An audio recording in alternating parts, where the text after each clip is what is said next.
Welcome back viewers. मैं उसी page पर मौजूद हूँ जहाँ मैं पिछले पेज में था, और अब हम कीवर्ड डेंसिटी के ऊपर बात करते हैं।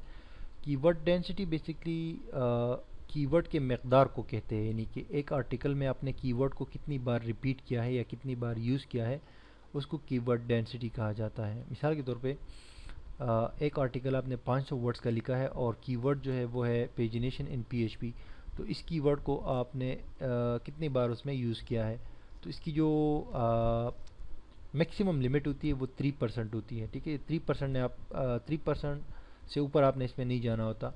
लेकिन यूजुअली जो है अगर 1 से 2% आप रखेंगे तो वो बेस्ट होता है, और सर्च इंजन जो है आपके आर्टिकल को ज़्यादा प्रेफरेंस देता है, यानी कि उसको अच्छी तरीके से वो रैंक करता है। मैं अगर एक पेज ओपन करूं और यहाँ पर मैं आपको वंस अगेन जो है कीवर्ड डेंसिटी के बारे में बताऊं, तो इस तरह होता है कि 500 वर्ड्स का अगर आर्टिकल हो तो इसमें आप 15 बार जो है कीवर्ड रिपीट कर सकते हैं। ठीक है जी, 500 वर्ड्स का। तो कीवर्ड जो है बेसिकली पेजिनेशन इन पीएचपी है, तो पीएचपी इटसेल्फ एक कीवर्ड है और पेजिनेशन इटसेल्फ एक वर्ड है, लेकिन इसको आप कीवर्ड भी कह सकते हैं। अब इसमें हम ढूंढ सकते हैं इस आर्टिकल में कि कितना हमने यूज़ किया है। ये बेसिकली 374 वर्ड्स है, तो इसको आप 400 लगा लो, तो इस हिसाब से हमें पीएचपी एंड पेजिनेशन ये दो जो है ये 12 बार यूज़ करनी चाहिए अगर मैक्सिमम हम इसको यूज़ करते हैं। तो सॉरी, हाँ यस, 12 बार। तो कंट्रोल F करके मैं फाइंड का जो है ऑप्शन यहाँ से निकाल लेता हूँ और इधर लिख देता हूँ पेजिनेशन इन पीएचपी। ये तो एग्जैक्ट हमारा वर्ड है। ठीक है जी, तो ये हमें 2 जगह और ये 3 जगह हमने इसको यूज़ किया है, ज़्यादा हमने ये नहीं यूज़ किया, यानी कि हमने तकरीबन 1% इसकी डेंसिटी रखी है जो मेन हमारा कीवर्ड है। अब अगर मैं इस पर जाऊँ पेजिनेशन पे आपको यहाँ पर 11 रिजल्ट्स नज़र आएंगे। ठीक है, 11 बार हमने पेजिनेशन को यूज़ किया है, तो दैट्स मीन कि हम इसको एग्जैक्टली यूज़ कर रहे हैं, ऊपर नहीं जा रहे। और जो है दूसरा हमने 3 बार यूज़ किया, यानी कि ये कीवर्ड पेजिनेशन इन पीएचपी अगर हम बार बार 12 बार या 10 बार या 8 बार यूज़ करते हैं तो ये इट इज़ नॉट गुड, ये अच्छा नहीं होगा।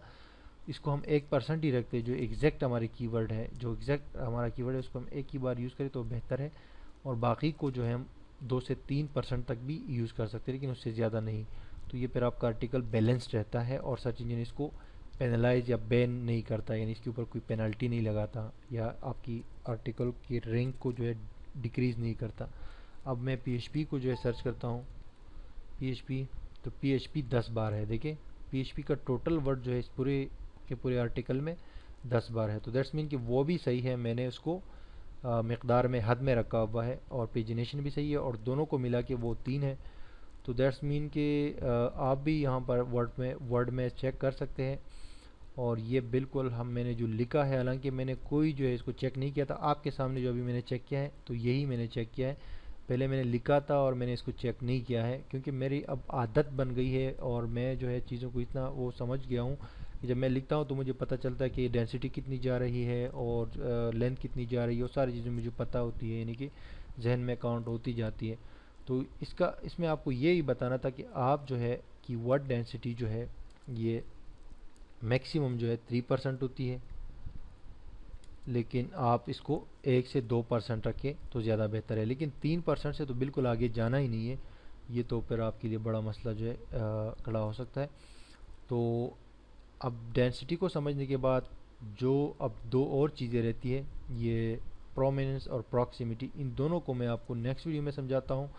और इनको ये सारे यहाँ पर जो चीज़ें हम समझनी होती है, यानी कि ये जो वर्ड में जो हमने आर्टिकल अभी लिखा है और यहाँ पर जो आपके सामने है, तो यहाँ पर जो भी चीज़ें समझनी होती है वो समझने के बाद हम इस आर्टिकल को यहाँ पर यहाँ अपनी वेबसाइट में ऐड करेंगे, और फिर यहाँ की जो चीज़ें हैं वो भी मैं आपको बताऊँगा।